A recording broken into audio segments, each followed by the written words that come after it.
Welcome to your community of fee-for-service financial advisors who are successfully building profitable firms that serve the next generation of clients.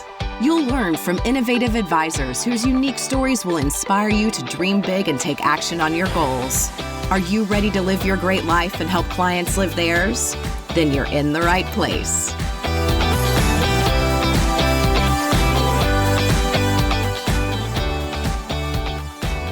Hello and welcome to this episode of XYPN Radio. I'm your host, Alan Moore, and I'm excited to welcome XYPN member Frank Austin, founder of Sustainable Financial Planning, to the show today. Frank is a little different from many other XYPN members in that he is technically retired. After a long career in financial services, mainly on the institutional side, Frank achieved his FIRE goal of retiring at 50 and starting his own financial planning firm. His goal in starting the firm wasn't to make a lot of money, as he was already set up for retirement, but instead to impact the lives of as many clients as possible. We talked about some of the things he thought he would focus on early in the business, such as ESG investing, and how those plans evolved over time as he found the clients he enjoyed working with and learned the challenges of running his own solo practice. He's made a recent pivot to moving into more advice packages and away from ongoing planning, and he shared why he made that move and the clients he hopes to help with that new program. It was a lot of fun to hear how Frank is building a unique firm that's much more focused on helping people and having an impact versus just being focused on making money due to his personal financial circumstances. Without further ado, here's my interview with Frank. Stuck managing your business instead of serving your clients? You're not alone. Entrepreneurs often find themselves working in their business rather than on it. That's why we're so excited to announce XY Virtual Assistant is here to free you up to do what you do best and leave the rest to us. Created to go way beyond traditional task management, XYVA was designed to be a partner who not only supports your business, but optimizes it. Check out xyplanningnetwork.com/assist to find all the ways XYVA can help you grow your firm from where it is today to where you want it to be. Hey, Frank, welcome to the show. Thanks so much for being on. Well, thank you for having me. I'm excited because you are one of our, I'll call it full circle members, where it sounds like, based on what I know of your story, you started listening to the podcast and ultimately found XYPN and launched your own firm. So it's always fun to have folks come on the show after they were and maybe still are a listener and have been able to leverage the stories of other advisors and come on and share your story for the next generation of listeners. So very appreciative that you took the time. Well, thank you. I appreciate the opportunity. And this is full circle for me, as you mentioned. So I'm just thrilled to be here. So let's give listeners a little bit of sort of, a quick overview of where you're at today, and then we'll talk career history and dig into the details. So where are you located? When did you start your firm? Kind of typical client base, just the demographic information. Sure. So I'm located in New Jersey, based in Hoboken, and started the firm in I guess starting is sort of a tough kind of date, but I'll say July of 2020, so right in the throes of the pandemic. And I am a solo practitioner and focusing really on a client base of individuals that have not worked with financial planners in the past, and still at this point developing my niche. But I find that I sort of have it now, and I'm working towards building that out over time. And we can talk a little bit more about that as we go through the call. So let's talk about sort of what led you to starting your own financial planning firm, because this is not your first career. And so talk to me about sort of the different phases of your career, preceding the launch of your firm. Sure. So I've been working in financial services for almost 30 years and have started in the institutional and corporate space. And to sort of synthesize 25 to 30 years in just a few minutes, I worked at Wall Street, banks, and large insurance companies, primarily in those firms, managing those firms better. So not less client facing, but more in how to optimize the firm. And many of my roles over that time were really operated around being a sort of a financial planner for those institutions. So I would be in the process of managing the capital for the firm and trying to optimize their capital, which is really like optimizing your net worth. Or managing investments that the firm owned on their balance sheet, or managing the firm's liquidity so that we made sure we had enough money to pay all our bills, which is almost like having an emergency fund to a certain extent, and planning around potential bad events that could happen to the firm. So your client was the business itself? My client was really the executives and the board of directors of the firm. Okay. To ensure that we had solid capital bases, to ensure that we were going to be there for our clients, that our credit ratings were maintained, that we'd be able to pay our dividends and buy back stock and do all the sort of corporate finance things that you would do in a large financial institution. Okay, that makes sense. And so what was that sort of where you spent the bulk of your career then?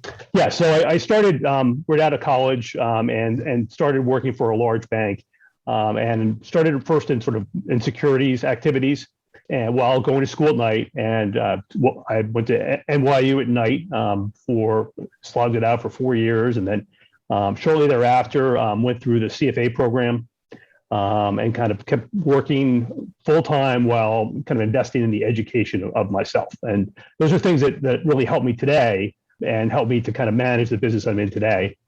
So it's been important in my path. And as my career evolved, I guess the advice I would give to people in their careers is that when you have an opportunity in front of you, always try to say yes. So as opportunities would arise, I would raise my hand, say yes, and had the opportunity to move within large financial institutions and worked in market risk management and credit risk management and operational risk management in banks. And then took an opportunity to work at a treasury of a bank, which was very interesting. And it's how the bank is funded, making sure that we have enough money to lend out or taking deposits in and pricing those different products and learning a lot about how financial institutions are run. I think was really helpful. I love that advice because, so often when we were in college, we're told, there's the career ladder and you just climb the ladder one rung at a time. But I've yet to meet anyone who just climbed the rungs and ended up being CEO and then retiring. Like that's just not the way it works. And I like the advice of take the opportunity because to your point, you probably ended up in some jobs that those aren't things that you thought you were going to do when you were in school. No one, at least I'm aware of, no one goes to school and be like, I'm going to work in the treasury department of the bank. Like those are jobs that you sort of uncover, but it's valuable skill sets and you meet people and just all of that gives you the opportunity to really learn and grow. And that's exactly right. I think the jobs that are interesting are the ones that didn't exist a few years ago. And as the workplace evolves, the jobs that exist today will not be the same as the ones are in the future. So should always be kind of looking ahead and not behind and not having sort of a preset path necessarily. It's more sort of a high level goal of where you're going. And I think I found you'll find more about what you don't want to do through jobs than what you do want to do to eventually get to the point where you're happy. Yeah, it's a great point. And something I talk to the team here at XYPN about is, don't path yourself. Well, just because you're in marketing doesn't mean you have to stay in marketing for the rest of your career.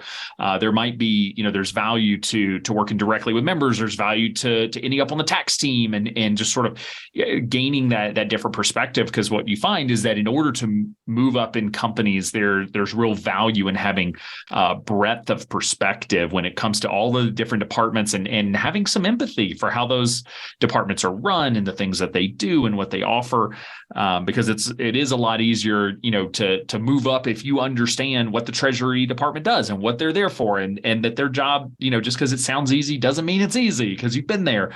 And so just from a career perspective, but also I don't know the percentage, but I'm pretty sure well over half of folks who become financial planners come from a different industry. I think career changers are still the number one group or demographic coming into financial planning. And so it's very typical that, very few of us really got our degrees in financial planning. Those programs really haven't been around for that long in order to sort of have even gone that path. So I guess what led to your interest in personal finance? So I've always been interested in personal finance. And I like to joke that my first day at work out of college was great. And my second day, I said, I have to have a plan to make sure I don't do this forever. And started thinking about, what do I want to do in my life? And what I kind of quickly developed was something almost fire-like before, and because I'm older, fire didn't really exist then. So I was sort of a fire proponent before there was such a thing.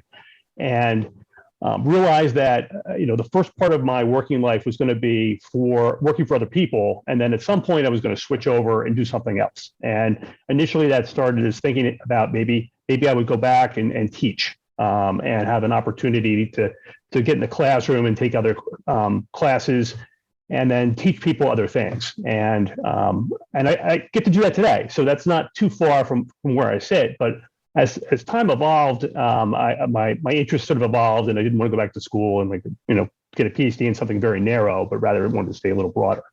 Yeah, unfortunately, many universities require a terminal degree, either PhD or JD, in order to teach, which I understand on some level if you're doing research and that sort of thing, but they don't actually teach you how to teach as a PhD student. They teach you how to do research, and then you get to go teach. So yes. But to answer your question, I've been a financial planner for myself, and I set a age of 50 to retire myself, and set that in my 20s, and worked hard for many years to do that.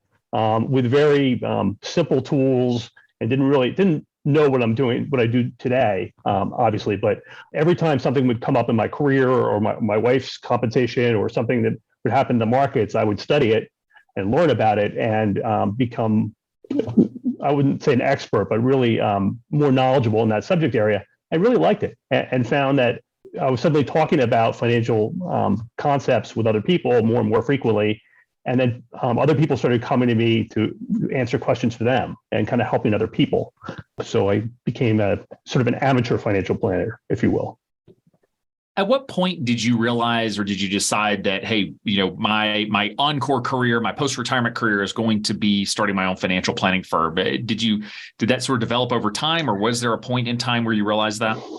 So when I was sitting down and I was getting close to retirement, I said, what am I going to do with the rest of my life? And part of what I've read about retirement is you need to figure out the non-financial aspects as well, and how to plan for having good, strong relationships with people, and friendships, and the non-monetary things. I said, so I sat down and said, what am I going to do? And I'm going to be 50 years old. I could live another 40, 50 years. I don't want to sit at home and watch TV. And a lot of people that are my friends or my age cohort, they're going to be out working. So what am I going to do with my time? And I quickly learned that I wanted to help other people. And that was kind of first and foremost of what I wanted to do, because in my finance world, I'd always helped companies be more profitable, but never really touched anyone personally. So that's something I wanted in my new career. But I wanted something that was entrepreneurial, that was flexible, with autonomy, that I could do the way I wanted to do. And I thought about, what am I really good at? And the list was very short. I'm not really good at much, but I have a long career in finance, and I thought that I had something to offer there. So I pursued looking at a number of different sort of pro bono opportunities and volunteer opportunities.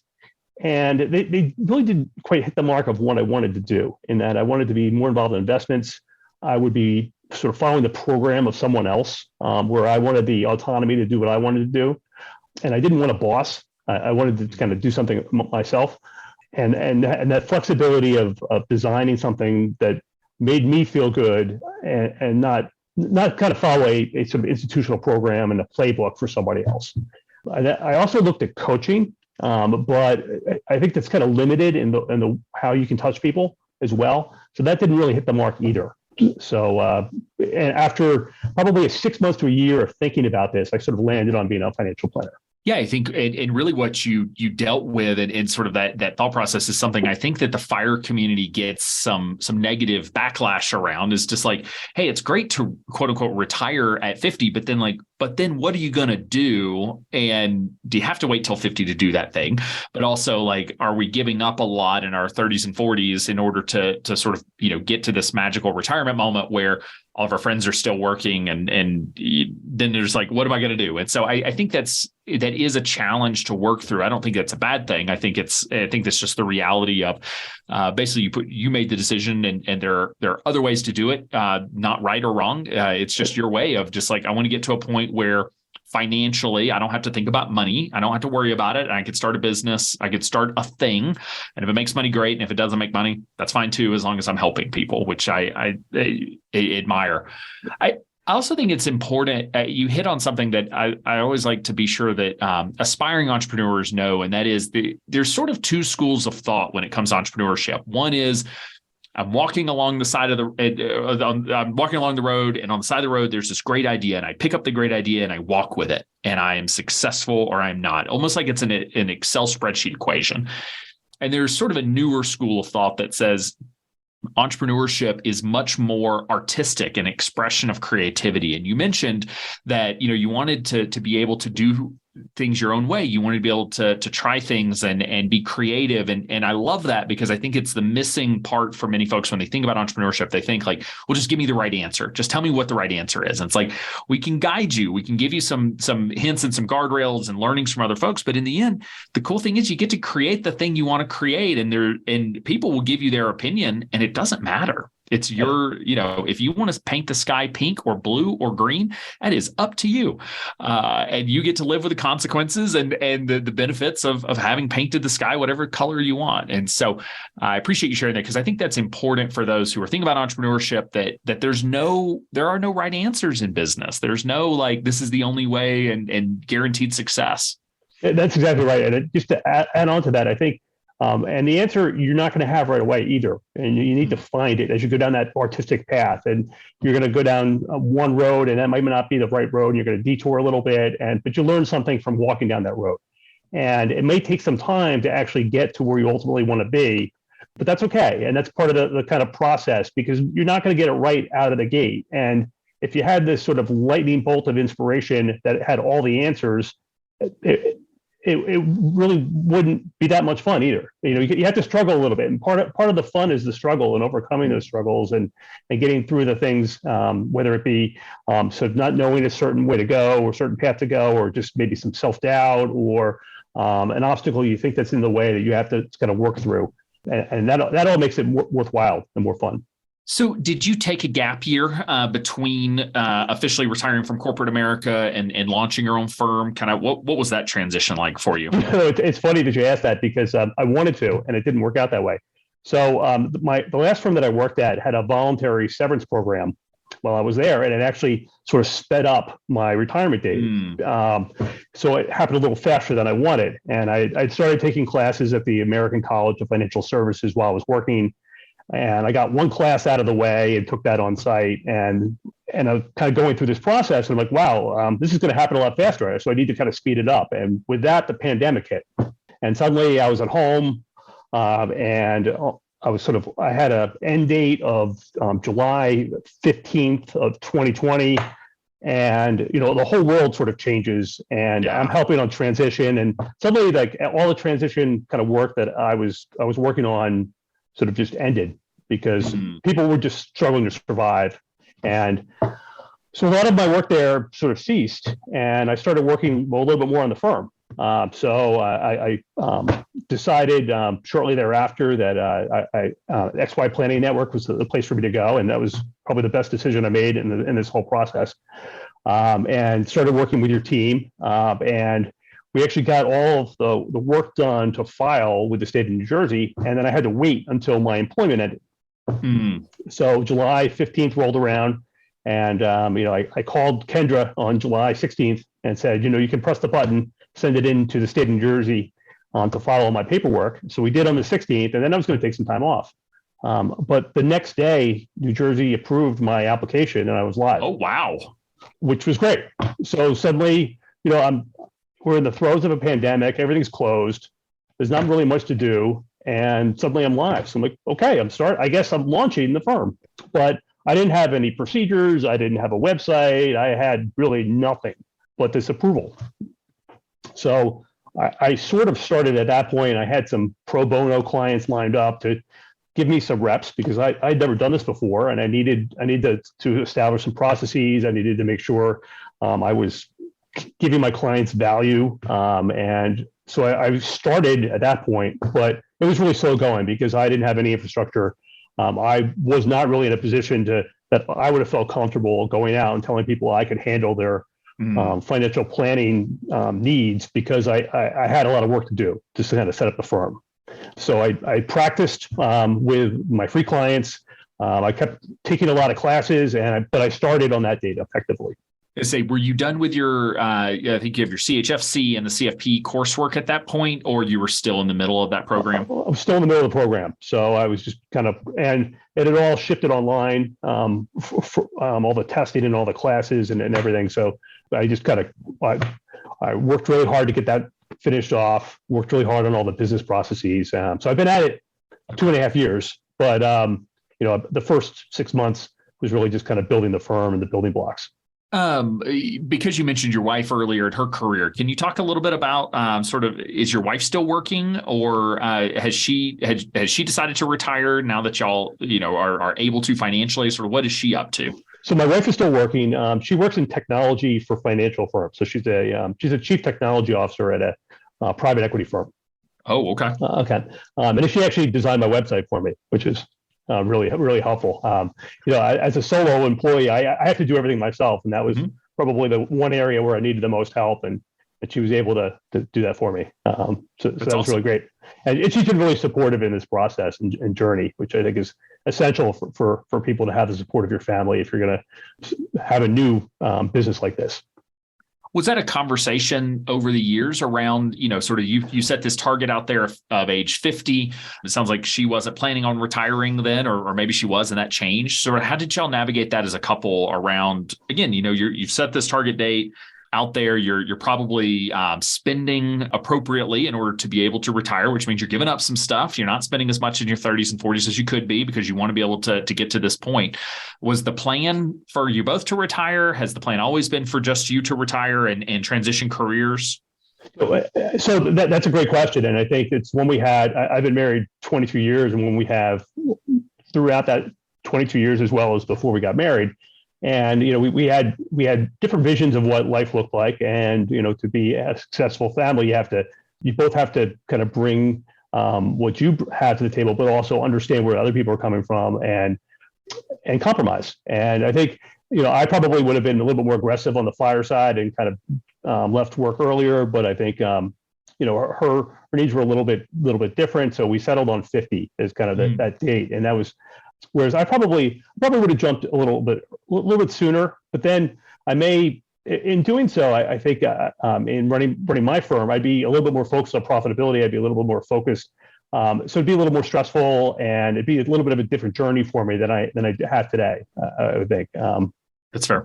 Okay. So does she plan to retire anytime soon, or she's happy just doing what she's doing? I think she's happy right now, but it's one of those things that if something changed, she could go. If she had a really bad day at work, or if there was something that changed, she could very easily stop working. So we have the flexibility now that she works because she wants to.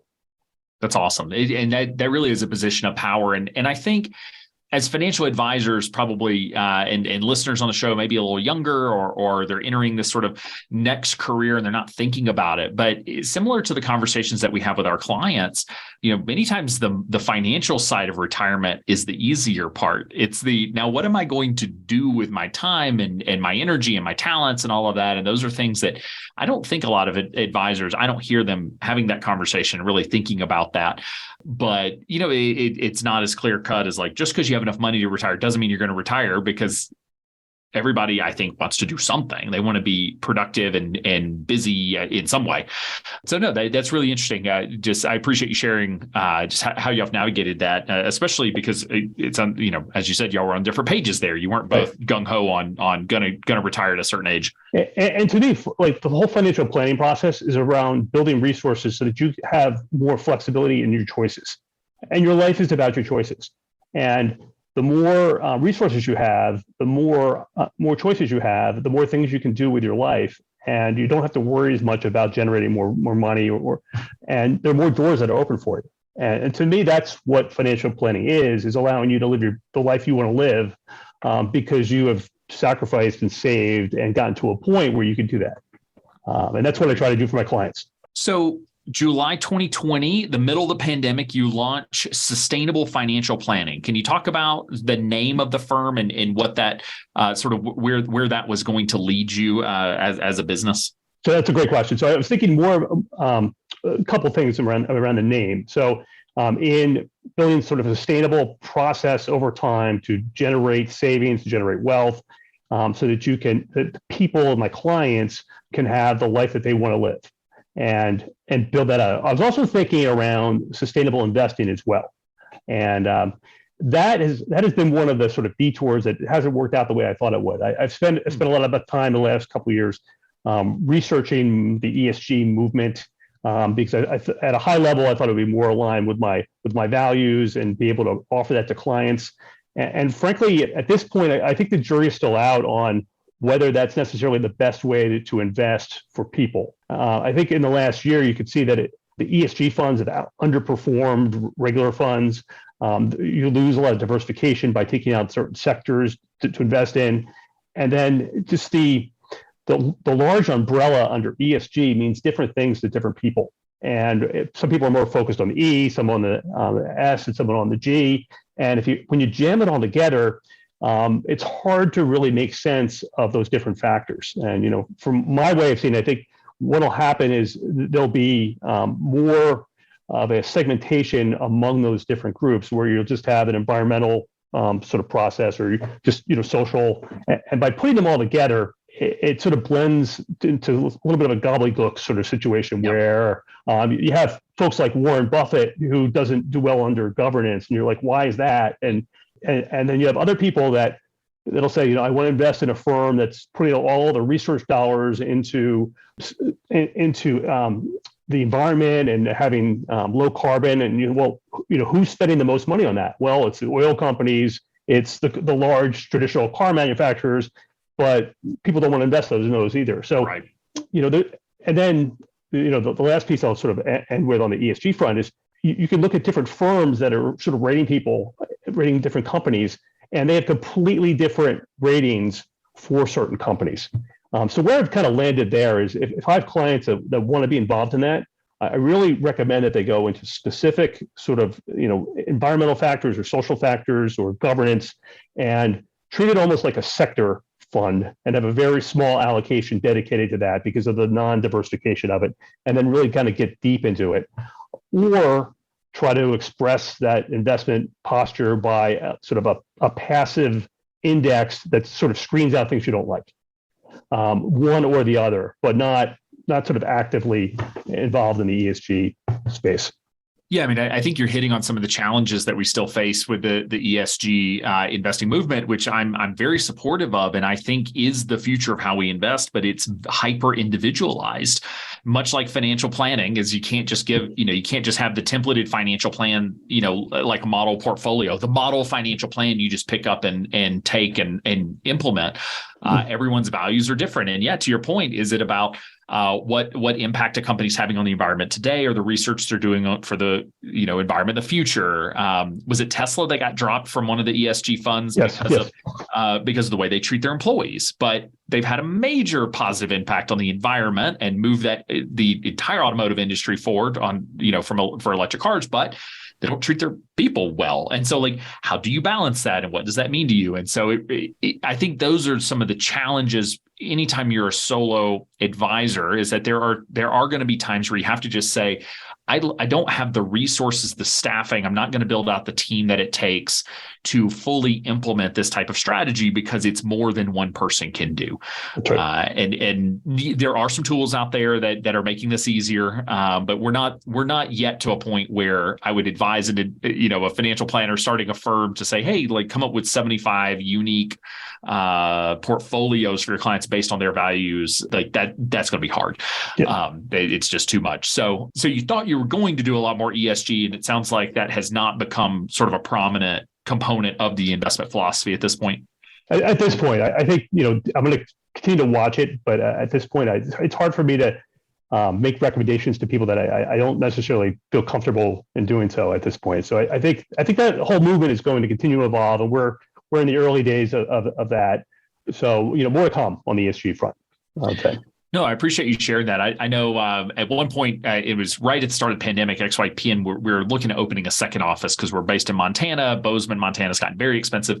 And so we were looking at, okay, where are we going to open a second office? And we heard a lot of opinions. Well, we want to be sure there's racial diversity and there's support from the government, and there's financial services, and housing prices are affordable, and we did this exercise where we took them all and we gave people, I can't remember how many, let's just call it 100 pennies, right? Each one's 1%, and said, okay, how would you weight these? Where would you put these? Are these all equal weighting, or would you weight one more than the other? And it's really interesting to see where people's values ultimately land, because it's easy to say we want all the things until you realize there's just no place has all the things. And so you have to start weighting, okay, how important are voting rights versus, abortion protections or medical services for transgender consumers versus diversity versus housing prices. And not all those things are happening in the same place. And so similar to ESG, having those conversations, really helping clients weigh the pros and cons, because if you eliminate everything, there's nothing left to invest in. That's not what, generally not what we're going for from a business perspective. So, or it's so narrow that you're putting a lot of risk into your clients that you're trying, that really can't feel comfortable with, and you don't know what that looks like through a cycle. And so that really, I think, hurts them more than it helps them. All right. So again, you started in July 2020. We're 2.5 years in. What was sort of I know you mentioned that you started working with some pro bono clients and you're sort of finding your niche. Tell me about that journey of working with different clients, different issues, and sort of finding the things you enjoy doing versus maybe some of the things you found that you didn't enjoy doing. Yeah. So, one of the things I started doing right away as soon as I launched the firm was I went to every single XYPN resource available, and constantly I was hearing about niches, and I really just didn't know what to do. Yeah. And I that's one of the things that I think I kind of decided I would figure out along the way. And first I needed to start serving people and helping people, and I would find what I like to do, what I didn't want to do. And it's been kind of a journey for me as to what I wanted to do and who I want to serve, because I want to help people. One of the things that I do in my firm is because I'm doing this as sort of a quasi second act, and I'm not really relying upon the income, is I can charge less fees, which means I can help other people. And most of what I've done to date has been word of mouth through friends or friends of friends or family, and haven't done a lot of marketing as I've kind of figured out what my niche is. And I set kind of the end of 2022 as to where I should sort of take myself in the next stage of this journey. Because one of the things I've been very cautious of is not doing too much. And in my corporate life, I'd always seek to do as much as I could and always raise my hand on every new adventure that would come down the pike. But if I did that as a solo practitioner in retirement, I knew I would quickly overwhelm myself, and then I wouldn't be having a retirement anymore.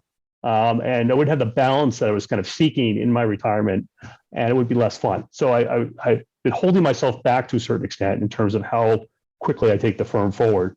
But what I've kind of found in my time is that I want to reach more people and help people that wouldn't normally work with a financial planner. And I do not want to help wealthy people get wealthier. And I don't want to serve that space. So I'm looking at sort of clients that do not have a lot of assets outside of their home or their 401k, who still need financial advice. And I think I'm focusing more on those sorts of people that don't have a lot of money to spend on financial planning necessarily, and thinking about advice packages that can help them get the answers they need in a way that makes them make good decisions financially.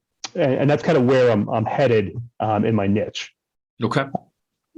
And I do want to circle back and call out the fact that, you mentioned in your career, you took every opportunity in front of you to move up and move over and move around. But in this new role, you've had to stop that. That's a big transition. That's a big mindset shift of let's explore every opportunity and see what happens, to like, no, I really want to get focused. I want to be able to control my time and where I'm spending that time and energy and resources. So I don't want to understate that probably wasn't just like, oh, I guess I'll just do it this way. Like that probably was a challenge.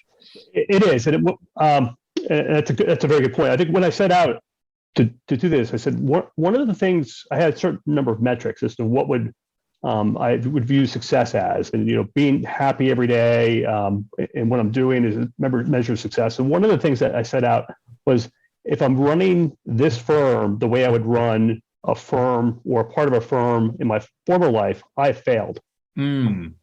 Because this needs to be a process and that I enjoy. That's part of my passion, and not a for-profit firm where I'm always pushing, and trying to make something better and better all the time. I need to go at a much more cautious pace because I am new to this. I am, while I'm not new to financial markets and financial activities, I'm a new financial planner. There's a lot I need to learn, especially about the business of it and working with the clients that I work with. So I need to proceed in a way that is cautious and making sure I don't undervalue my time, because time is a resource and an important one, especially where I am right now. Yeah, and I should have asked this earlier. How many do you have sort of a target number of hours per day, per week that you want to work in the firm? Yeah, I would say it's more per week or per month, because there'll be some days where I have something's happening and I'm pretty energized, and I might spend 12 hours that day, and then the next day I feel like going to a baseball game, and I'm not going to work at all that day, and so it's very uneven in terms of what I work, but I'm generally in the sort of 35, 40 hour a week. Okay. But I usually do that in 2 days or 3 days, most of that, and then a couple hours a day the other days. And it's not any set day or time. So I have a couple of nights a week that I reserve for clients. I work out pretty much a little bit every day when I want to. Yeah. Okay. I mean, so it's not like you haven't just carved out 10 hours a week and that's all you're going to spend. I mean, you're spending for a lot of folks a full-time job's worth of hours. Probably the corporate world you came from, this is a part-time job. Yes. In comparison, but like you're spending plenty of time on the business. You're not running. This is not a side thing for you. I mean, this is still a big core of where you are spending your time. And I do it the way I want to. So, like, for instance, I take my tablet and I go to the gym and I'll work for an hour while I'm walking on the treadmill. And I get to do that in sweatpants.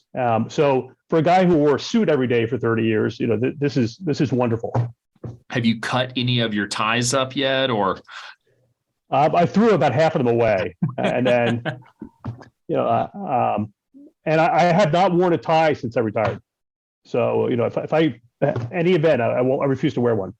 I needed a tie for a wedding recently and just could not find one. Fortunately, my father-in-law was a financial advisor for 30 years and he pulled out the bin of ties and he's like, I don't know why I have these. I haven't worn one since I retired. I'm like, I don't know either, but I appreciate that you have one I can wear.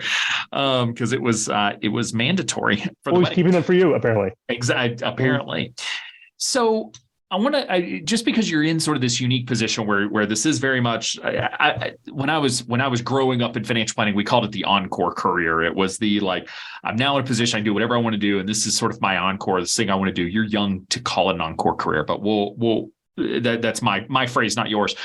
You are in a unique position. So where are you spending your time outside of work? So we'll dig into the work side, but just outside of the firm itself. You mentioned baseball games, you mentioned exercise, your wife's still working full time. Like where are you spending your time and energy outside of the firm itself? So I spend a lot more time exercising than I ever had before. And I'm a marathon runner. So I've been kind of gearing that up again and getting back into races. And the pandemic dented some of my free time, but now I'm traveling more and seeing friends that are outside of the New York City area that I haven't seen in a while and reconnecting with a lot more people. And having an opportunity to be a little more social. I'm also a voracious reader. So I read 1 to 2 books a week and, and spending time like going to cultural museums and just getting out there more. I think in my corporate life, I worked 60, 70 hours a week for decades. And, I've made a lot of sacrifices and I'm not unhappy with making those sacrifices, but I realize I missed a lot of my life. And now I'm taking the opportunity to get my life back and do the things that I should have been doing all along. Okay. Reading 1 to 2 books a week. Do you have any in particular that have had a real impact on you and sort of how you've designed the firm or how you're designing your life now? So I'd say anything by Simon Sinek is excellent and Gathering Your Why. And I think that really helped me when I started. Carl Richards' 1-page financial plan was really helpful. I guess I try to stay away from productivity type things. Although there was a list that XY Planning Network put out that was very helpful, like the checklist manifesto, and there were a number of other resources that you listed. I went through quite a few of those, and they did help as well. So I recommend anybody who's listening to check out that list. Okay, awesome. So yeah, let's talk about the firm itself and where you're spending your time. So, it sounds like you've sort of worked with a variety of clients. You're starting to settle on the niche. How has sort of the service model evolved over time, and where have you settled in terms of what's going to work for you and for the business? So I view the business as really three things. Number one, the product is really me to a certain extent, and my knowledge and my ability to help my clients.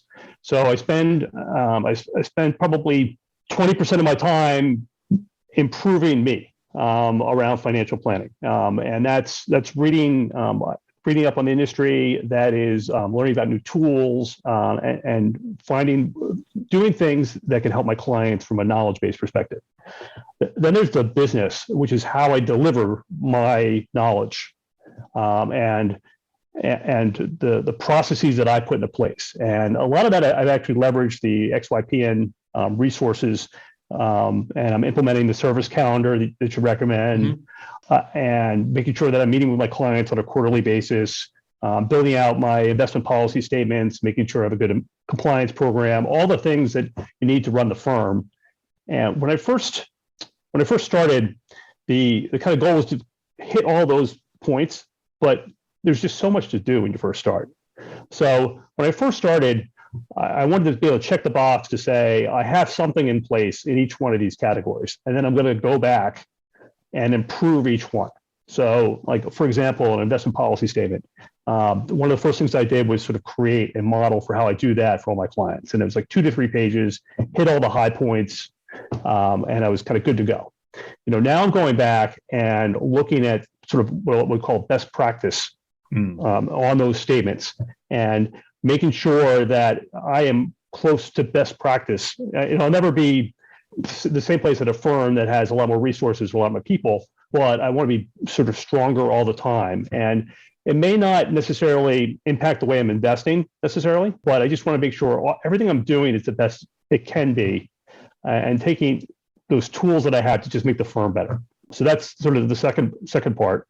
And then the third part is the clients, and sort of talking to them, spending a lot of time with them, and making sure, number one, that I'm doing what they want me to do.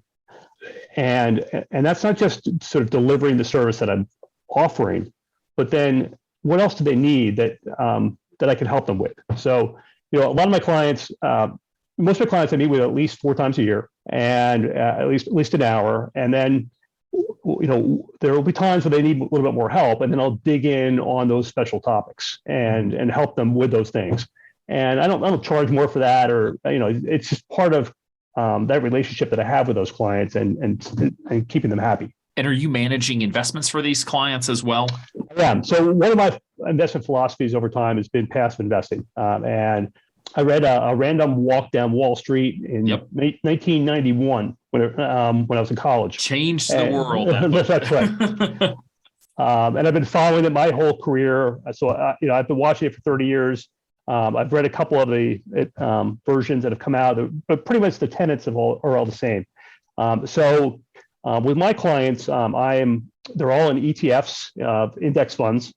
And what I provide for my clients is an asset allocation based on their risk tolerance. I spend time getting to know them, and how they feel about risk, how they would feel in different types of environments. If the market, if 2008 happens again, how would they feel about that? Can they afford to take that risk? And if they can't, then they shouldn't be in those assets to begin with. And so I'll put them in sort of a portfolio of ETFs that are consistent with their risk tolerance.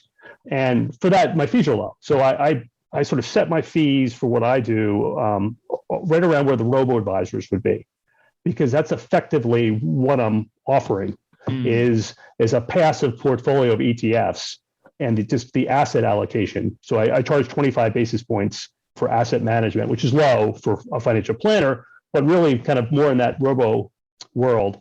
And then my value add to my clients is the asset allocation, and then keeping their expenses low. So most of the ETFs portfolios that I create for my clients are somewhere between 5 and 10 basis points.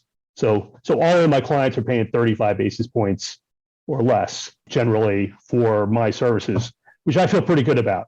And I'm able to give them sort of the performance that you would get at the market effectively for their risk tolerance at a pretty reasonable cost. And are you charging separately for financial planning? I am, yes. Okay, so if I'm coming to you, investment management, if that's a service I'm interested in, that's 25 basis points. How do you structure the financial planning fees?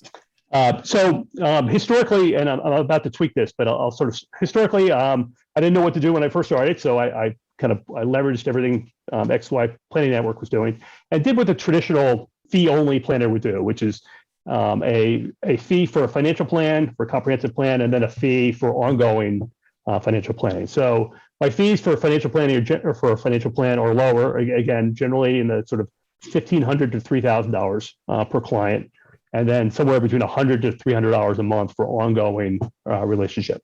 Okay. Now, what I'm planning on doing though, and I sort of hit this brainstorm when I was in Denver at the XYPN conference, and it was on the last day, my last panel discussion. I was listening to the advice-only planners and talking about what they were doing, and particularly Cody Richards, who was talking about Cody Garrett or Carl Richards? I'm sorry, Cody Garrett. You're good. Cody Garrett. Yep. Yeah.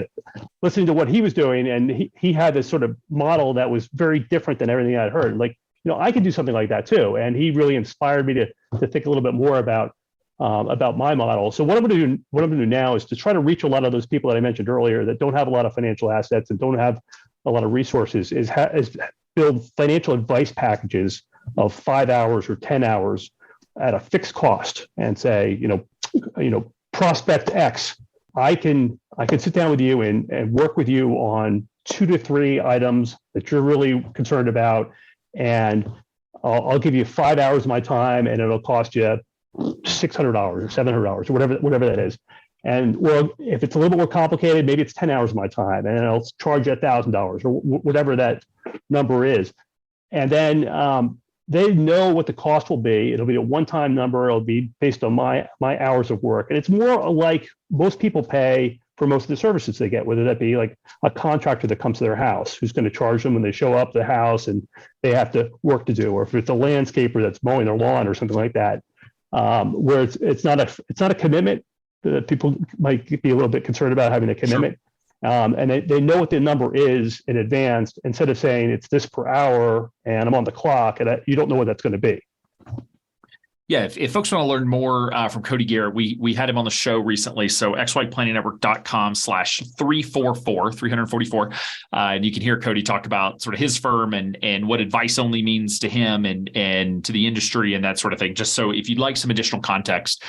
But really what it sounds like, and Cody and I talked about it on that show, or on that episode that he was on, but it starts to target a different client demographic. That when you start charging hourly or more project-based, you're sort of moving away from the delegators, who historically is who financial planning has served, and moving more into, I would say, the validator marketplace. DIYers just tend to not pay for advice. Every now and then they will. I'm curious, did you ever pay for advice through your career? Well, it's funny you say that, because throughout my career, I'd have people call me and tell me what they could do for me. And I'd say, well, this is what I'm doing. This is who I am. I'm doing this, this, and this. What would you do differently for me?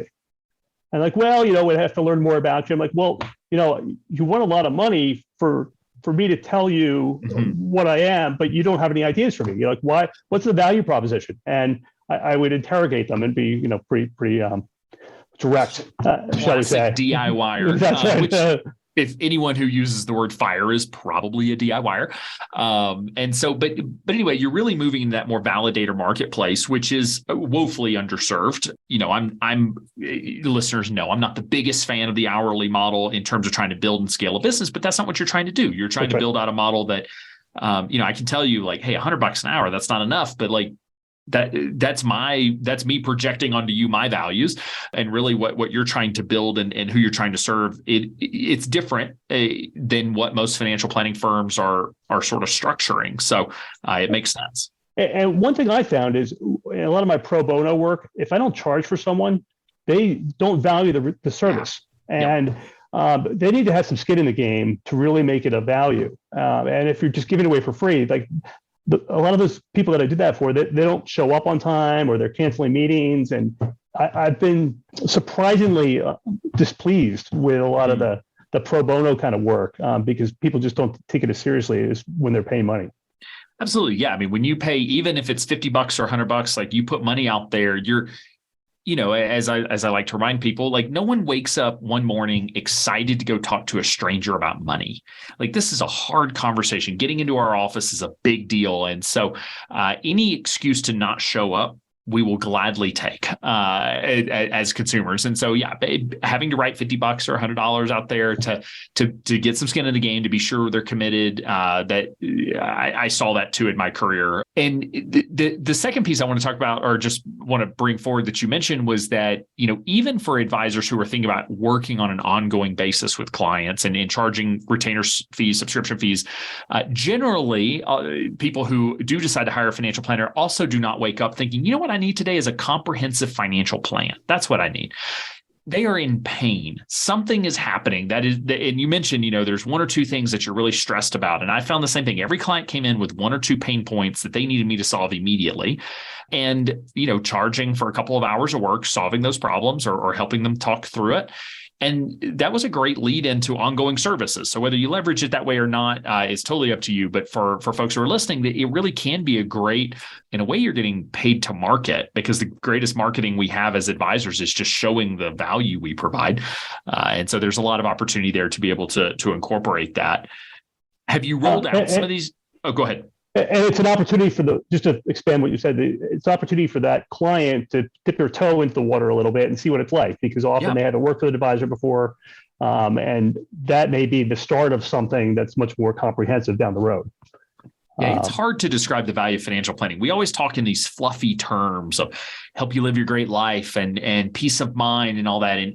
But that being said, financial planners have super high retention rates of clients, which means once they're clients, they're seeing the value of the advice. They continue to pay the fee for a reason. Have you rolled out these new packages, or is this something that's coming soon? I have two tests right now that are underway, and my first meeting tomorrow. So fingers crossed that it kind of works out well. But I'm very hopeful, and I think it will. And one of the nice things for me, kind of where I am in my journey, is if I'm successful with this, I'll get to touch more people, which is really what I want to do, and I want to help more people rather than have a few relationships that are very deep. I'd rather have a lot of relationships that are sporadic and have that makes sense. See more people. Like I said, it's the ability to help more people at a lower price point and be able to, meet the mission and ultimately your values of why you started the firm in the first place. That's right. So this hour has flown by. So as we're coming up here on the close of the show, I'll ask you the last question, which is, as you well know from being a listener, if there's one piece of advice that you wish you could go back and give your younger self, what do you think that piece of advice would be?